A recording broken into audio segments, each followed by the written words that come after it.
So when you think about some of the other things that contribute to exhaustion and how we manage it, it's really around how our mindset processes the exhaustion with it. So when you start to experience exhaustion and you start to experience that on a consistent basis, you start to feel numb within your body. Then also your mindset starts to shift where you start to experience or feel like, I don't know if I'm ever going to pull out of this kind of work. I don't know if it's even worth trying. So really, those are some of the signs that you want to start paying attention to as it relates to exhaustion. When you start to experience exhaustion and it starts to transform into burnout, what you'll recognize is that you start to feel like there's no end or there's no light at the end of the tunnel.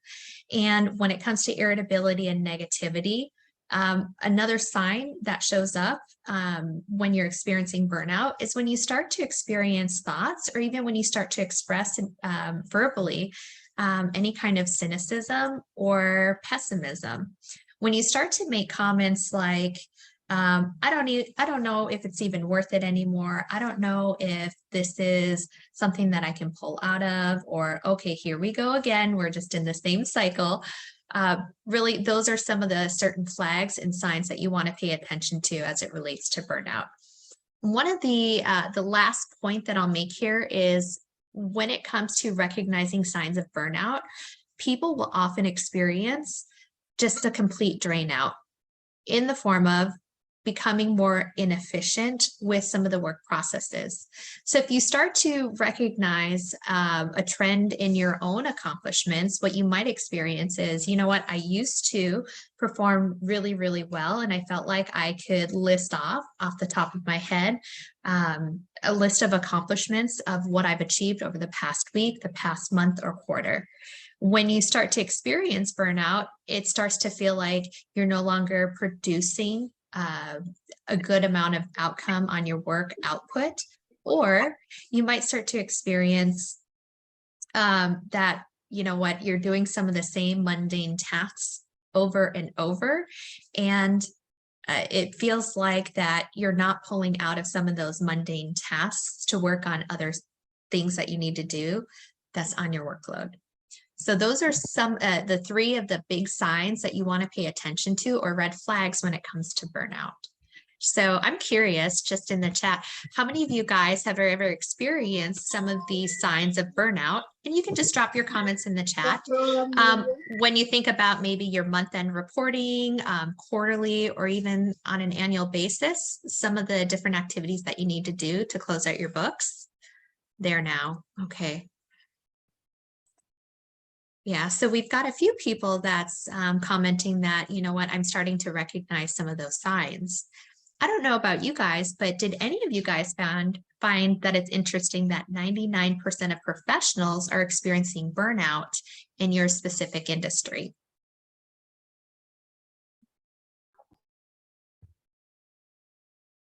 Yeah. So some of the things, whether you think it's surprising or if you don't think surprising, many of you might be there. Some of you may not be there yet, but it doesn't, one of the things, just to plant a little bit of positivity, just because you're experiencing this right now doesn't mean that you can't work through it. So let's go ahead and start transitioning over into some tips and strategies on how you can process some of those signs of burnout.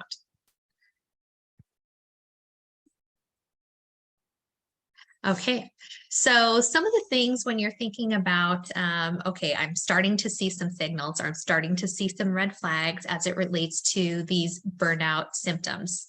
So one of the first things that I recommend for people is to move through the emotion. When you start to experience stressors in your life, it's so important to actually feel that emotion completely. Brene Brown, I don't know if you guys are familiar with her, but she's a sociologist. She's done a lot of work and research specifically around emotions and how it impacts people in the workforce. So when you're thinking about emotions, what she says is that emotions are like tunnels, and you have to go all the way through the emotion and come out through the other end to experience that emotion fully and in a healthy way. There is a book called The Body Keeps the Score. And one of the theories that was researched and studied and what was found is that when we don't process our emotions fully and completely, they can get trapped in our bodies and start to create dis-ease within our own bodies. So some of the things that you can do to process any kind of these stressors that you might be feeling at work, like overwhelm, maybe feeling frustrated, or feeling like your workload is starting to become unmanageable. Some of the things that you can do to process those stressors in a healthy way, you can actually start to move your body. So any kind of physical activity. I don't know if any of you guys enjoy dancing, but it's such a healthy way to actually get your body in motion and to start processing and moving that stress through your body and to allow your body to release that. But there's other things that you can do. Maybe you have a regular physical exercise routine that you practice. That's another healthy way to process some of those emotions and some of those stressors. Some other ways that you can process that, you might want to think about talking with a friend or a coach or a therapist.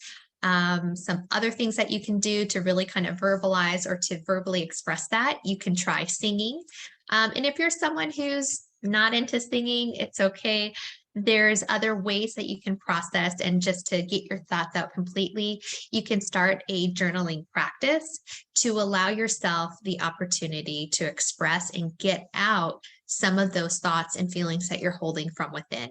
3 great ways on moving through the emotion when it comes to processing stressors. I will go ahead and just open up to the chat group. Drop a line in the chat conversation if you'd also like to share some of the other tips that you have for moving through emotions in a productive way. Some of the other things that you can do to process some of the stressors, think about self-care strategies and some of your own self-care routines. This could be something as simple as setting those boundaries around maintaining your medical appointments, whether it's for mental health or if it's for physical health, your regular doctor's appointments, dentist appointments, and also think through some of those other appointments in your life that are more geared around maybe your interpersonal relationships. So if you think of different group commitments and really following through and committing to keeping those connections and maybe even making some new connections. When you think about prayer groups, you could join different networking groups that are more supportive, that may offer additional tips and guidance on how to process some of those stressors. You might also want to think about what your daily routine looks like as it relates to maybe some meditation or prayer, just some of those things to really kind of process in a way of reflecting or refreshing. Other self-care routines, it could be giving yourself a daily facial at night. It could be enjoying a massage, or it could be something as simple as spending 20 minutes outside and just walking around in nature. So various different ways to implement self-care strategies. Love for you guys to drop some comments in the chat on some other things you guys can share when it comes to some strategies. Shopping is popular, painting, prayers, Zumba, love it, meditation through prayers, reading books. These are all wonderful strategies on how you can take care of yourself. Ooh, body spa, I love it. So lastly, there are other things that you can do to process some of the stressors in a healthy way, and that could be with shifting your perspective. So rather than perceiving, gosh, I feel like I have no control over my workload, you may want to sit down and just write down a list of things that you can control and a list of things that you can do to maybe engage with others around you and how to leverage your network. So for example, if you're experiencing an overwhelming amount of workload, is there anyone within your group or within your network that you can perhaps delegate some of those tasks to? Some of the other things that you can think through are, take a step back, and if I'm having a problem with managing these mundane tasks, can I assess the different systems that might create some more efficiencies? Are there any tools or resources that I could leverage that might automate some of those processes for me? Is there anything that I can outsource? Some of those things might be helpful. Some of the other things, when you think about shifting your perspective, you can also think through the different strategies on focusing on some of the positives, even shifting your focus to something that you might be grateful for in this situation. So it might be just a matter of, just thinking through, wow, I'm so grateful that I have an overwhelming number of opportunities to offer service to my clients and potential customers. And sometimes that mindset shift starts to move you into a space of gratitude. And from a space of gratitude, you're able to problem solve better on how to create some different efficiencies within your system. I will go ahead and open up to the chat to see if there's any other suggestions that people can share on shifting your perspective.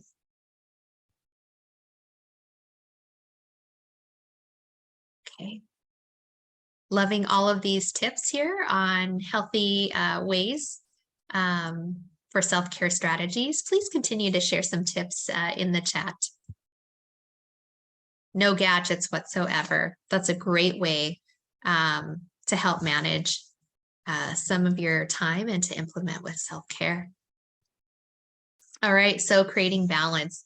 Again, just to recap, when you're looking at processing some of those stressors, it's important that once you've gone through and identified the stressors, you've gone through to process some of those stressors, it's also important to take action to change inefficient systems. So when you do take a minute to start working and reframe some of the different things that you can do to create some efficiencies, it's important to write down what you think the change will take and an action plan on when you're going to take that. It's important for you to follow up with yourself and have that personal accountability to implement some of those systems. Some of the other things, again, with creating balance, maintaining your social life. So sticking with some of those supportive groups that you participate in, and then also perhaps seeking new connections. Even through this particular group call, you guys might find it helpful to reach out to others who have shared some tips, maybe create those connections and see if there's any additional practices that you guys can share with each other, or even some strategies on how you've handled and worked through different scenarios when it comes to maybe some of those cycles that you guys experience in accounting. And then also the last thing, when you're setting boundaries, it's so important to maintain them. So even, just having that commitment to yourself and really holding up those boundaries. For example, if you're dedicating 20 minutes of self-care to yourself per day, maybe that's something that you can do if it looks like 5 minutes in the morning, 10 minutes in the afternoon, 5 minutes in the evening, or if it's all 20 minutes in one sitting, just making sure that you find different ways on how you can honor that time and space for yourself. And then also with maintaining them, just reminding yourself that saying no also is saying yes. It's really more about saying yes to yourself. And sometimes that's the most powerful yes that you can have.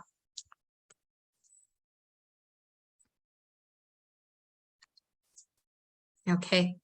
So lastly, what I'll close with here, a couple more things.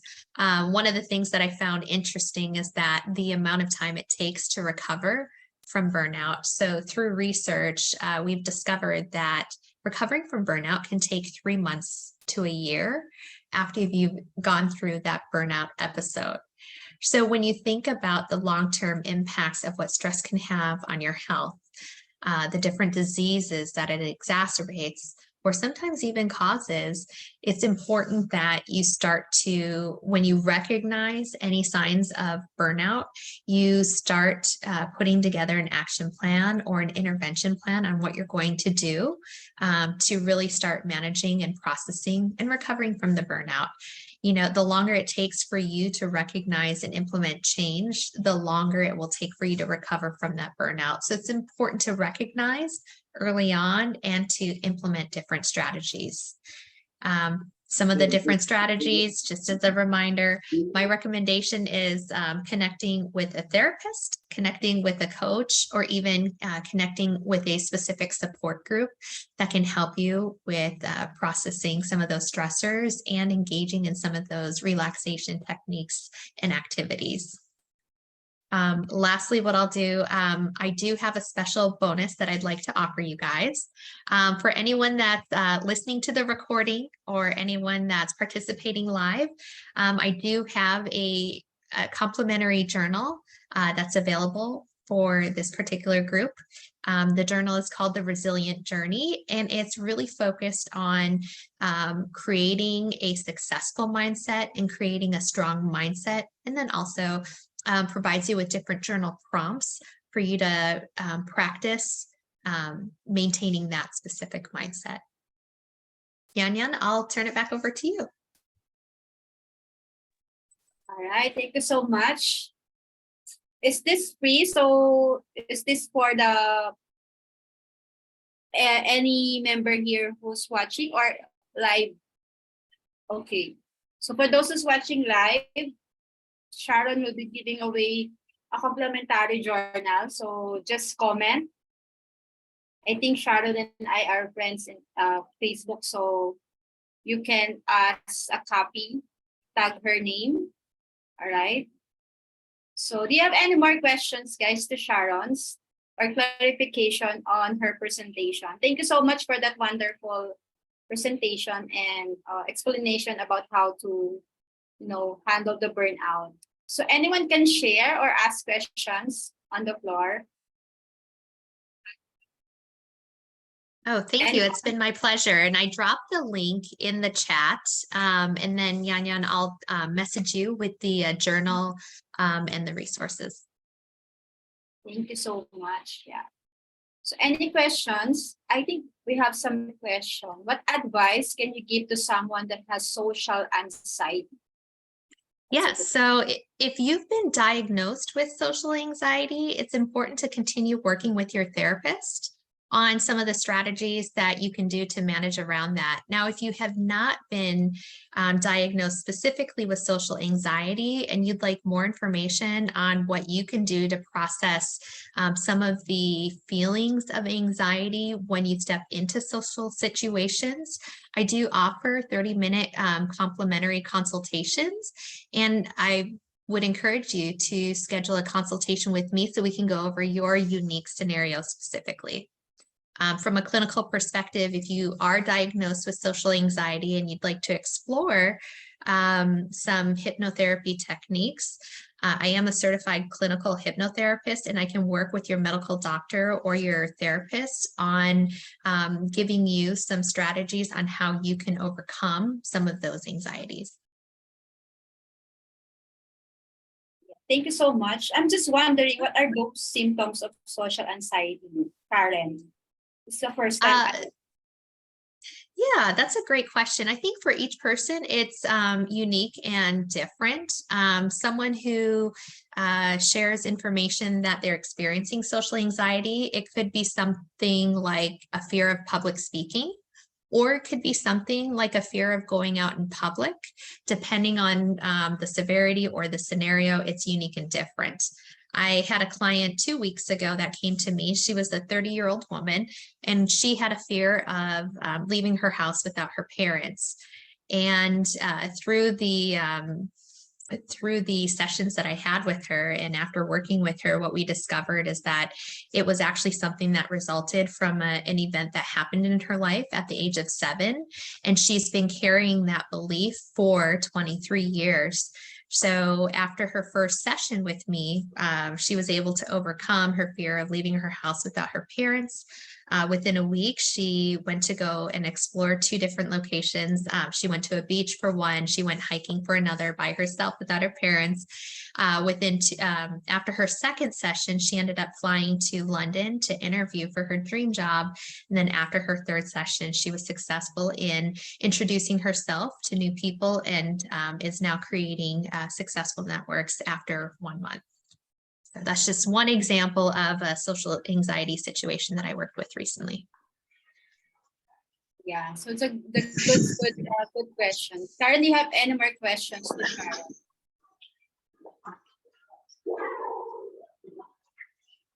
You have questions. I like that. For anyone who's suffering for social anxiety or you need help, this is something that you can work out, and you can, need advice of an expert, right? Yeah, imposter syndrome. Also good question. Do you have advice to someone who is experiencing imposter syndrome?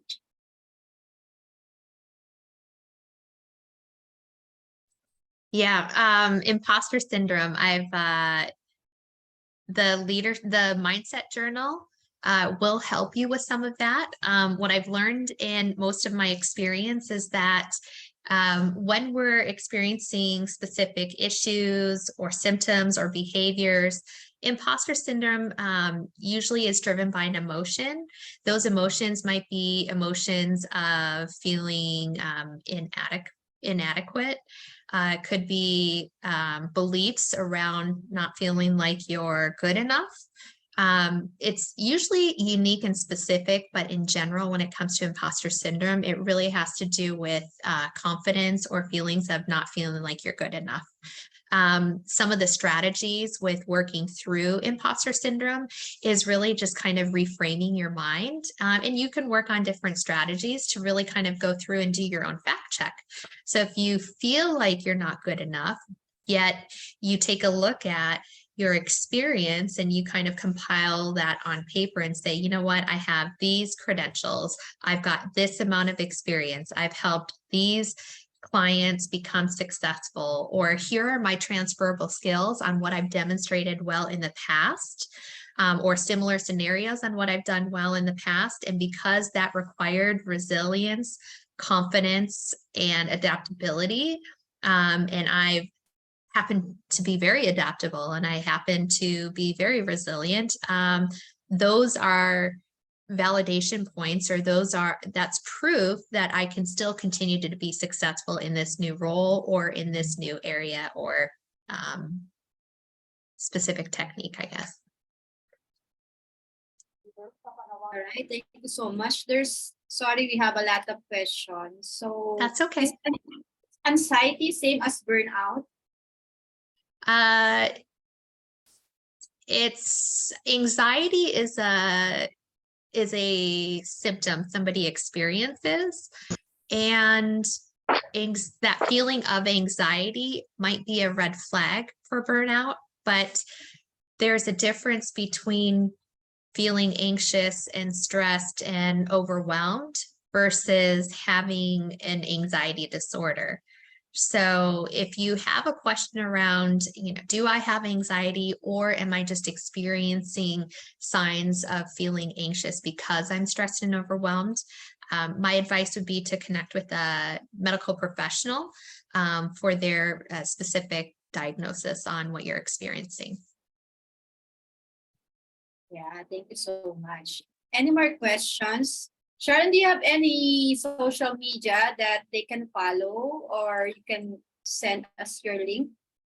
Yes, absolutely.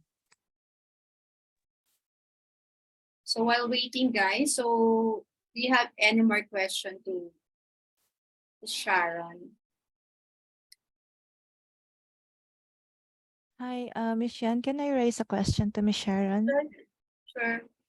Yeah, Miss Sharon, first of all, thank you very much for a very good presentation that you have shared with us. I learned a lot, but there's only one thing that actually makes me think about all those about all those that you have shared with us. I don't know, because when I was working in the field, I have this experience like with my colleagues where when I am newly hired and I have to deal with these difficult people, like because see, I am I stay home mom for the past years, and whenever I tried to find to get back to work, I would have this experience like those in junior position always think that since I stopped working, I am a kind of employee who have to learn a lot. I mean, to study again, so I would be able to cope up with with the work. So I'm always getting this impression that they won't share with me, or they won't cooperate with me of turning over the responsibilities that I should be handling, something like that. So I don't really know if I can consider it as a stress out, or I'm just feeling anxious of the getting that feeling, which, you know, if I would think about it, it's not something that I only have hallucinated, something like that. It's something like it's happening. So I'm getting that. That's why I'm getting that feeling. I don't know if just because I was just having this kind of um emotions. It's because of the way they treat me or something, you know, like it's because I'm just new. And there are times like I don't know if I'm feeling anxious about that, or I'm already getting or I'm getting stressed because of the way they treat Mhm. me. So my question is, how can I actually identify the difference of that, and how do I deal with it? Just, you know, yeah, how can I deal with that situation?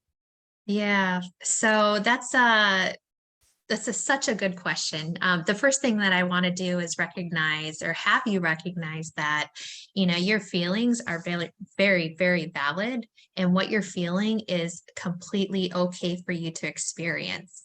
So I think that's the first thing that you need to do. When you feel something, it's your body communicating to you that there's something that you might need to pay attention to. So one of the things that I would recommend is reminding yourself of all of the great skills and talents that you do have. So I think it's so important to acknowledge who you are, where you're at, and celebrate some of those successes. So if you think about, you're a mother and you're working, Yes. that's already significant. And, being a mom is a full-time job that you can't step away from, yet you found a way to be a mother as well as work to provide for your family. So when you think about that, I think that's already, full-time job, plus you're stacking something else on top of that. That's something already significant, and you're setting such a great example of to your children on being someone who is capable, who is able, and somebody who is willing to balance being a mom and with working. So I think the first thing you can do is acknowledge your feelings are valid. Second, remind yourself who you are and what your strengths are. And then the third is, because of that, I think it's so important to ensure that you're placing yourself in a place of empowerment. So because you are a full-time mom, and because you are someone who is accepting the gift of receiving work to help other people, just put yourself in that servant mentality of, I'm here to serve. So any of these questions that are coming up is just an opportunity for me to demonstrate my skills, strengths, and abilities to continue making this work even better. So I think, maybe seeing some of the questions as opportunities to demonstrate or explain your strengths, skills, and suggestions on what you can do to contribute or improve some of the work or tasks that you've been given. I hope that's a quick overview on what you can do. I'm happy to talk more specifically in a consultation if you'd like to explore that conversation more for your specific scenario.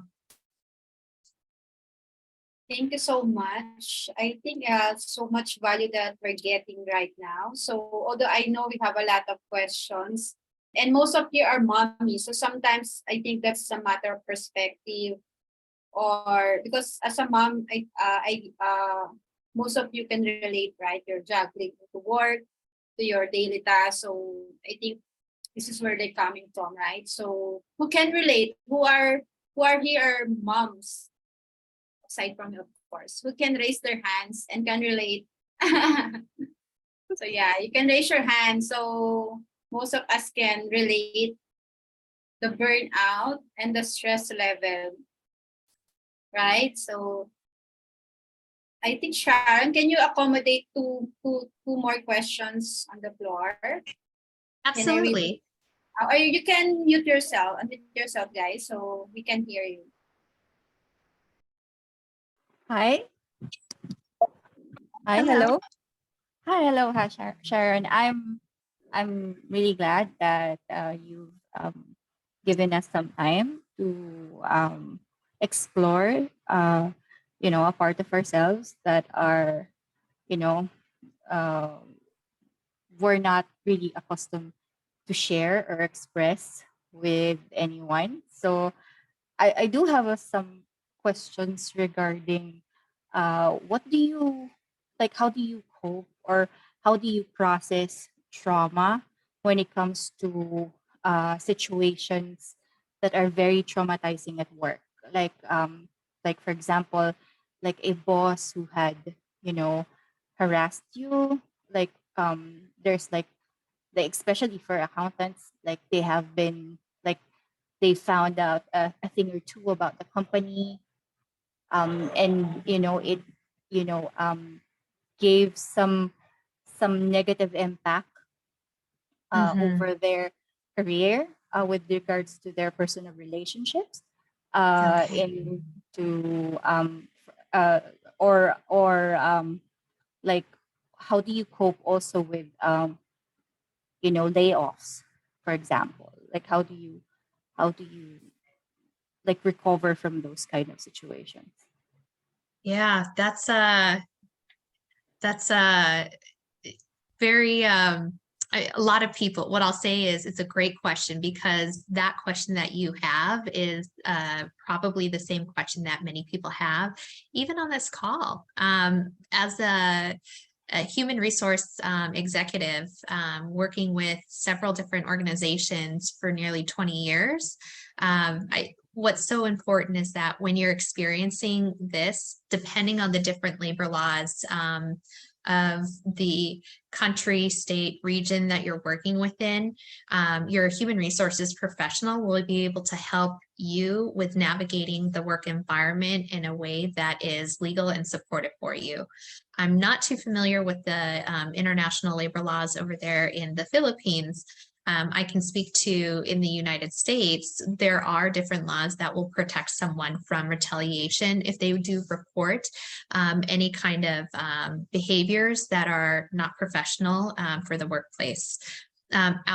So my first recommendation is to connect. If you feel that you have the ability, connect with someone in your human resources department or your leader for some assistance on how to work with that working relationship, or to protect yourself from that working relationship if you're in a position of being threatened or in danger. I guess the other thing is, if you feel like you're in immediate threat or danger, call your local authorities immediately to protect yourself. Once you've gone through that experience, if there's support that you're not getting, or that is, if you need additional help outside of the scope of what work can offer, my recommendation would be to get with a therapist to work through and process some of that trauma. There's different therapeutic modalities and techniques that are used from professional therapists that will help you with processing the trauma. It's something that once you're in the state of trauma and you're experiencing trauma, it can have a long-lasting impact on you if you don't handle it, or start working with a therapist right away. So what I would say is, just first and foremost, if you're in danger, call 911. Second, if it's a work situation, and you're feeling comfortable to report it to someone in human resources or your leader, do that. And then the third is to process it, connect with the therapist who will help you with processing trauma that is unique and specific to your scenario. All right, thank you. You're welcome. Okay, one last question. I Mhm. think, Ali, do you have question? Can you unmute yourself? Ali?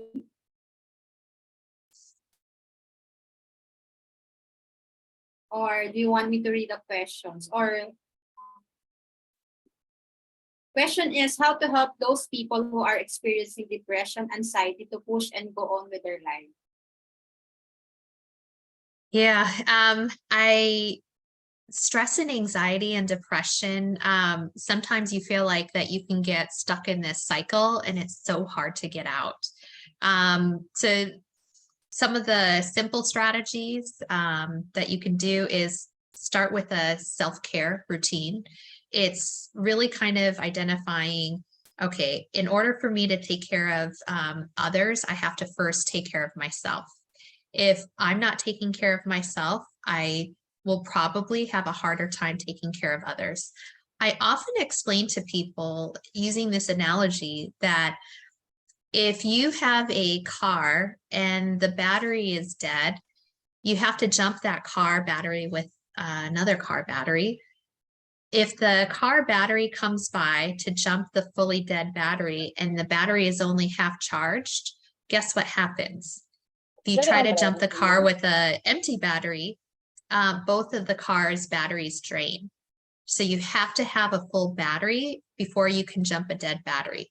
It's the same thing with people. If we are not 100% full with our own energy and health, and we try to pour into somebody else, it ends up draining yourself as well. So the easiest thing that I could recommend is to establish some kind of self-care routine. That can be making sure that you have 20 minutes or 30 minutes to yourself a day. Maybe it looks like a split of time over the course of the day because you've got children and you're working. It could be something at, 5-minute devotional prayer in the morning. It could be a 5-minute prayer in the evening. Maybe it's a 10-minute walk in the middle of your day.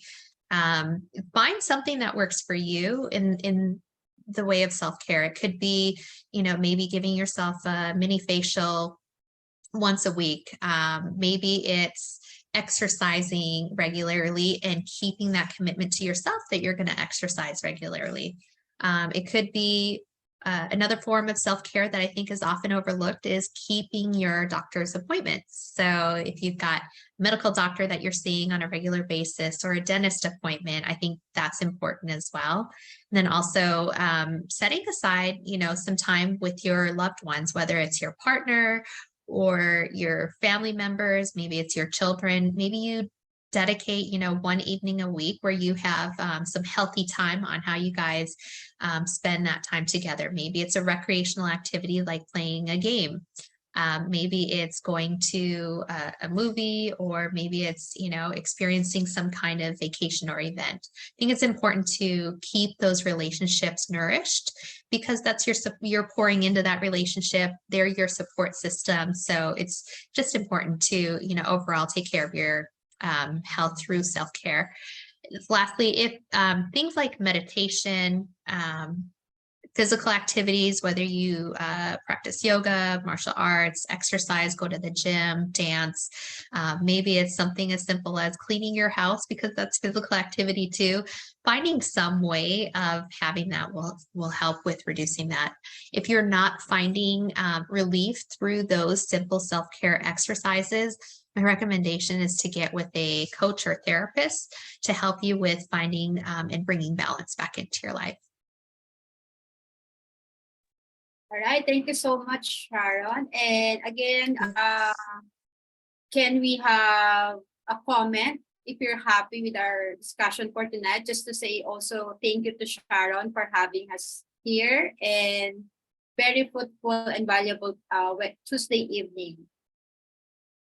Maybe Sharon, you can jot down your social media so they can follow you.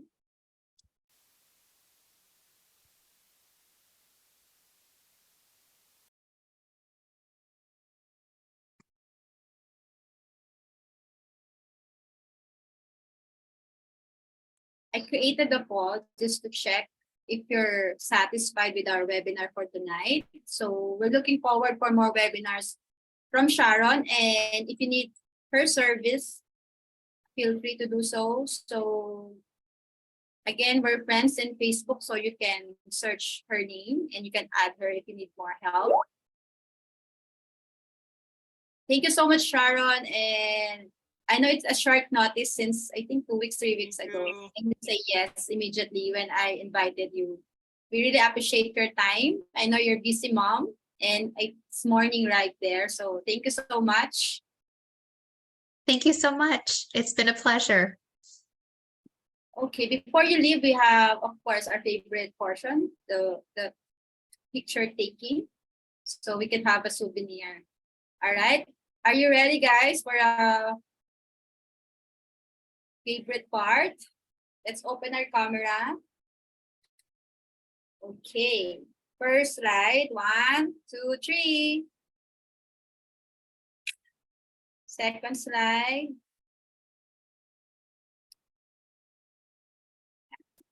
1, 2, 3. Third slide.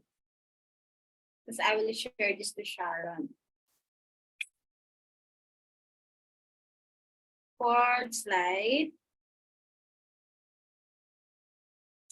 And while waiting, if you have more questions related to freelancing, we can have a 10 to 15 minutes if you have questions. So para ma-maximize yung time.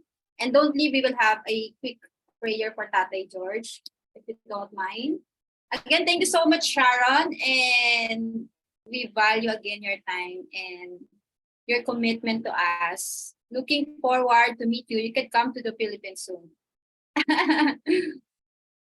Thanks, Sharon. Thank you so much. You too. Bye.